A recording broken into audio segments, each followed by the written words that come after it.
నమస్తే, welcome to Suman TV. నేను మీ అనుష. ప్రస్తుతం మనతో పాటు ఉన్నారు stock market analyst and trainer Sundara Ram Reddy garu. వారితో మాట్లాడి మరిన్ని విషయాలు తెలుసుకుందాం. నమస్తే సార్. నమస్తే సార్, మన ఇండియాలోనే చూసుకుంటే చాలా మంది middle class and lower middle class families చాలా మంది ఉన్నారు. అండ్ డైలీ వేజెస్ మీద బతికే వాళ్ళు కూడా చాలా మంది ఉన్నారు. సో అయితే ఏంటంటే కొంతమందికి ఆశ ఉంటుంది కదా సార్, కోటీశ్వరులు అవ్వాలి, మేము కూడా కరోడ్పతి అయ్యి మేము కూడా ఒక పొజిషన్లో ఉండాలి అని. సో ప్రాక్టికల్గా ఇలాంటి ఆశలు నెరవేర్చుకోవచ్చు అంటారా సార్? డెఫినెట్గా అండి, ఖచ్చితంగా అయ్యే ప్రాబిలిటీ ఉంది. ఎందుకంటే ఈ మోడర్న్ ఎకానమీలో ఈ 5G టెక్నాలజీ అందుబాటులో ఉన్న ఈ రోజుల్లో, ఒకప్పుడు స్మార్ట్ ఫోన్స్ అంటే అదేదో లగ్జరీ థింగ్స్ అనుకునే రోజుల్లో, దాంతో పోల్చుకుంటే ఇప్పుడు అది నార్మల్ యూసేజ్ ఉన్న ఈ టైంలో ఎనీబడి కెన్ బి కరోడ్పతి అండి. కాకపోతే దానికి ఒక డిటర్మినేషన్, ఒక అంబిషియస్ ఆ టైప్ లైఫ్ స్టైల్ నుండి ఎవరైనా అవ్వచ్చు. అండ్ ఎవరైనా సరే ఒక మంత్లీ 1000 రూపీస్ కనుక సేవ్ చేసే కెపాసిటీ కనుక ఉంటే, ఇవాళ రేపట్లో స్మార్ట్ ఫోన్ కనుక ఉంటే, వాళ్ళు కనుక ఏదైనా మ్యూచువల్ ఫండ్ కనుక అమౌంట్ కనుక ఇన్వెస్ట్ చేస్తే మంత్లీ 1000 రూపీస్ వాళ్ళు మంత్లీ 1000 ఇన్వెస్ట్ చేశారనుకోండి, ఒక 30 ఇయర్స్ కనుక కంటిన్యూ చేయగలిగితే, ఓకే 20% రేట్ ఆఫ్ రిటర్న్ వేసుకుంటే 2 కోట్ల దాకా వస్తాయి. 25% కైండ్ ఆఫ్ రిటర్న్ చేసుకుంటే ఆల్మోస్ట్ 8 crores వస్తాయి. ఓకే, చాలామంది ఏంటంటే చెప్పడానికి లెక్కలు ఇలానే ఉంటాయి, ఇది అయ్యే పని కాదు అది అంటుంటారండి. 2 రకాల పర్సన్స్ ఉంటారు ఇక్కడ. ఒకటి జస్ట్ ఫోకస్ చేసేవాళ్ళు, అంటే వాళ్ళు ఏంటంటే అంబిషియస్గా ఉంటారు, అనుకున్న దాని మీద నిలబడతారు, నిరంతరం ఆ భవిష్యత్తు కోసం తహతహలాడుతుంటారు. అది ఒక బ్యాచ్. 2 బ్యాచ్ ఏంటంటే లేనిపోయిన కబుర్లు చెప్పుకుంటూ ఉంటారు, అంటే అవన్నీ కబుర్లు చెప్పుకుంటూ ఉంటారు, 100 మాట్లాడుతారు, యాక్టివిటీలు 0 ఉంటుంది. అది 2 బ్యాచ్ అనమాట.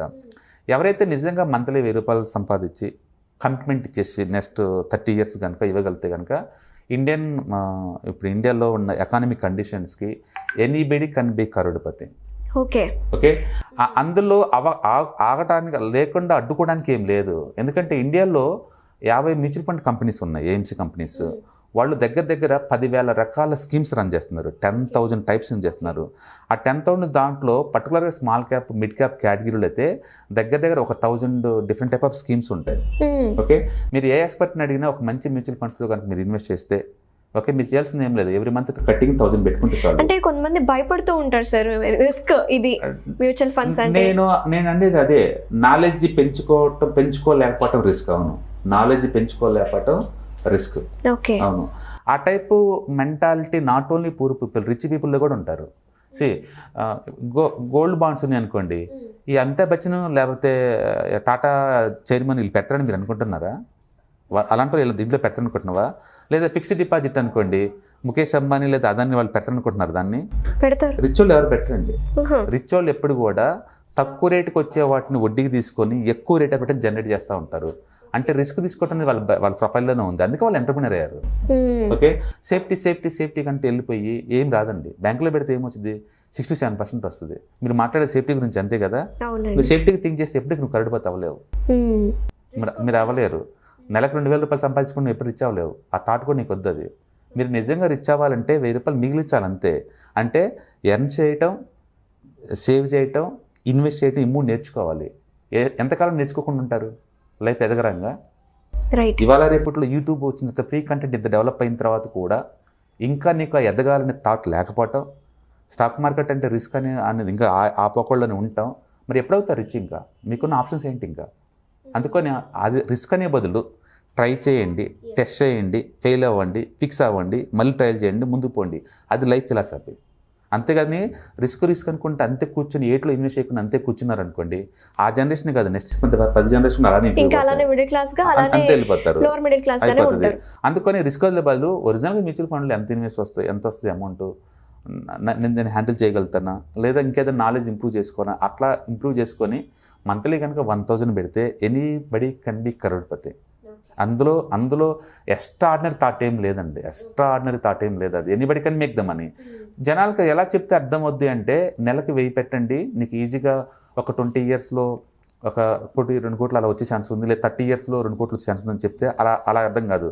అలా కాకుండా ఒక్క రూపాయి స్టాకు 300 రూపాయలు అయింది అంటే 300x అయింది, అలాంటి వాటిలో నేను ట్రైన్ ఇస్తారని అంటే ఎవడుకుంటూ వచ్చేస్తారు. ఇంత చేస్తే 1 రూపాయి 300 రూపాయలుగా మారిందంటే 300x మూవ్ అయిందంటే 30 ఇయర్స్లో యావరేజ్ రిటర్న్స్ 18% నాడు వచ్చింది, ఏం రాలా అక్కడ. నేను అలా 18% వచ్చిందంటే అంతేనా వచ్చేది అంటారు. అంటే జనాలకి వాళ్ళు నచ్చే పద్ధతిలో చెప్పే ప్రాక్టీస్ ఉండాలి, ఆ టైప్ ఉంటేనే వాళ్ళు వింటారు, వేరేలాగా వినరు.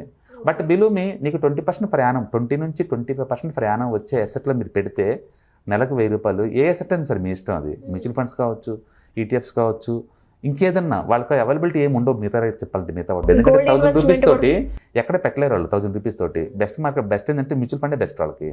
సో పెట్టేసుకొని ఎవ్రీ మంత్ బ్యాంకు నుంచి వచ్చేలా చేసుకున్నారనుకోండి, లాంగ్ టర్మ్లో డెఫినెట్గా కరడుపతులు అవుతారు. ప్రాబ్లం ఎక్కడ వస్తుందంటే too much lazy people, too much lazy and too much tactless అని యాక్ట్,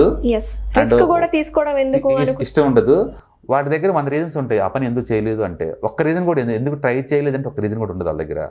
ఎందుకు చేయకూడదు మాత్రం 100 రీజన్స్ ఉంటాయి. ఎప్పుడు రీచ్ అవ్వలేరండి ఆ కైండ్ ఆఫ్ మెంటాలిటీ. అంటే ఇక్కడ ఏంటంటే నాలెడ్జ్ లేకపోవటం రిస్క్ కాదు, ఇనాక్టివ్గా ఉండటం పెద్ద రిస్క్. ఎదగాలని తపన లేకపోవటం, సేవ్ చేయాలనే ఉద్దేశం లేకపోవటం, దాన్ని మంచి ఇన్వెస్ట్మెంట్ వెహికల్లో పెట్టాలనే థాట్ లేకపోవటం రిస్కీ. అందుకని నాలెడ్జ్ లేకపోవటం రిస్క్ అండి. ఇక్కడ డబ్బులు ఉంటాం కాదు. అందుకే చాలా మందికి 1 lakh శాలరీ వస్తుంది, మంత్లీ 1 lakh ఎక్స్పెండిచర్ ఉంటుంది, నెట్ ఈజ్ ఈక్వల్ జీరో ఉంటుంది. దాన్ని మన ఇంటెలిజెన్స్ ఎలా అంటే చెప్పండి, రేపంటూ సేవింగ్ లేనప్పుడు వాళ్ళు ఇంటెలిజెంట్ ఎలా అంటారు? ఈ రోజు మార్కెట్ ఎప్పుడు పర్మనెంట్ కాదండి. ఇవాళ రేపట్లో ఫేస్బుక్ నుంచి జాబ్ బీకేస్తున్నారు. ఐఐటీ చదివి గోల్డ్ మెడల్స్ వచ్చిన వాళ్ళకి ఫేస్బుక్లో జాబ్లు వస్తున్నాయి. వచ్చిన 1 yearకి మెయిల్ వస్తుంది, మీ జాబ్ ఊడింది, రేపు నుంచి రావద్దని. వాళ్ళు ఇంటెలిజెంట్ ఎలా అంటే చెప్పండి. అంటే రెండో ఇన్కమ్ లేని వాళ్ళు ఇంటెలిజెంట్ అనలేవు.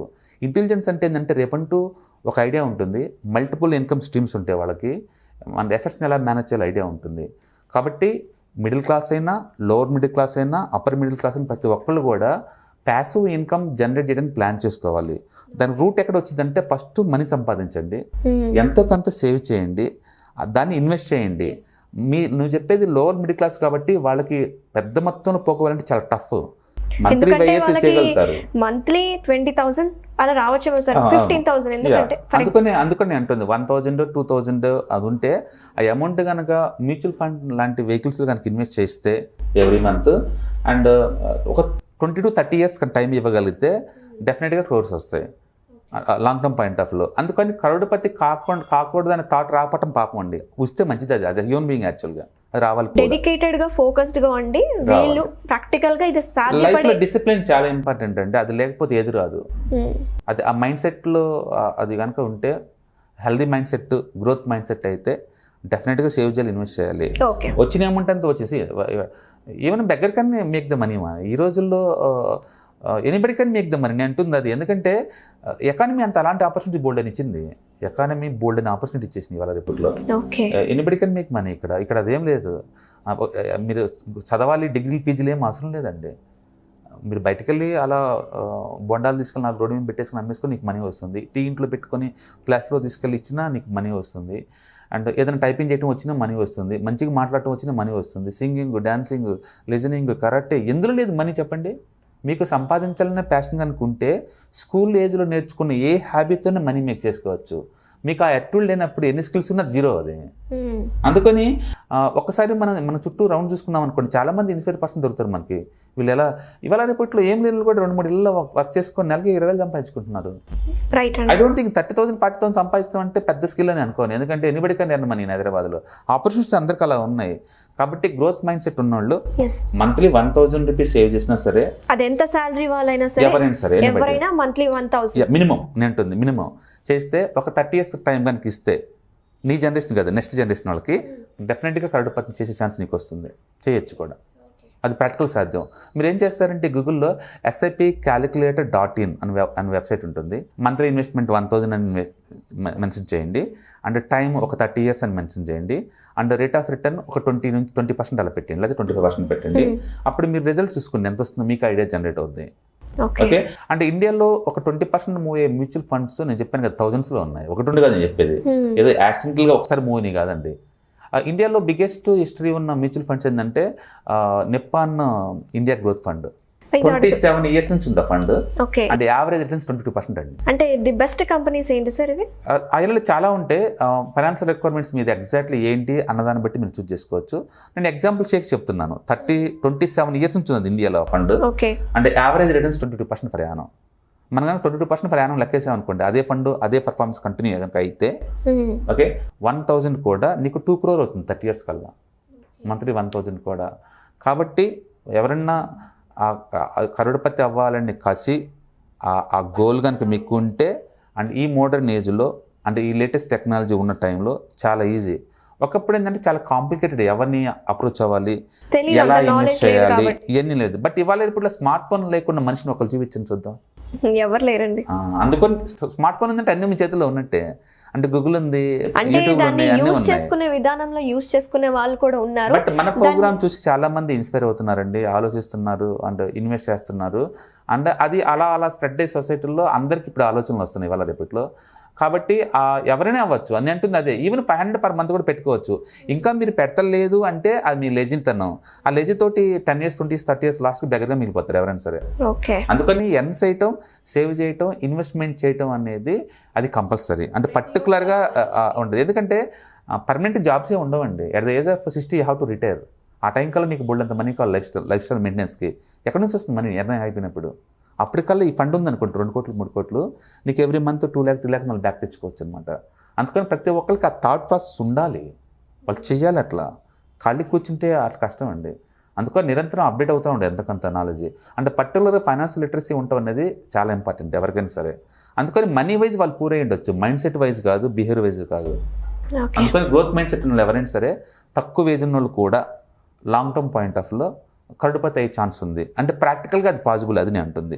ఎందుకంటే వాళ్ళకి బల్క్ అమౌంట్ రాదు, వాళ్ళ సేవింగ్ వల్ల అవ్వదు. ఎందుకంటే వచ్చే అమౌంట్ ఎక్స్పెండిచర్ పోతూ ఉంటుంది. అలాంటప్పుడు మంత్లీ కనీసం 1,000 పక్కన పెట్టారనుకోండి, డెఫినెట్గా రీచ్ అవ్వచ్చు. థ్యాంక్ యూ సో మచ్ అండి.